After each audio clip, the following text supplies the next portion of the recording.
অধিকৃত পশ্চিম তীরে অভিযান চালিয়েছে ইসরায়েলি বাহিনী। পশ্চিম তীরের জেনিনে এই অভিযানে অন্তত ১০ ফিলিস্তিনি নিহত হয়েছে, আহত হয়েছে শিশুসহ অনেকে। কাতার ভিত্তিক সংবাদ মাধ্যম আল জাজিরার প্রতিবেদনে এ তথ্য জানা গেছে।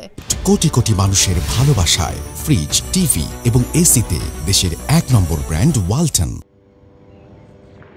গতকাল মঙ্গলবার অপারেশন আয়রন ওয়াল নামে এই অভিযান শুরু করে ইসরায়েল। সকালে বেশ কয়েকটি ড্রোন হামলার পর ইসরায়েলি সামরিক যান জেনিন এবং এর শরণার্থী শিবিরে প্রবেশ করে।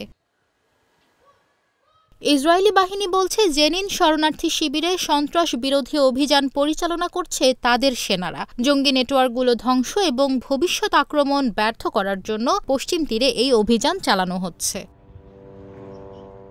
ইসরায়েলের প্রধানমন্ত্রী বেনিয়ামিন নেতানিয়াহু এক বিবৃতিতে বলেন, ইসরায়েলি সেনাবাহিনী, পুলিশ ও শিন বেট নিরাপত্তা পরিষেবা জেনিনে সন্ত্রাসবাদ রুখতে একটি বিস্তৃত এবং উল্লেখযোগ্য অভিযান চালাচ্ছে।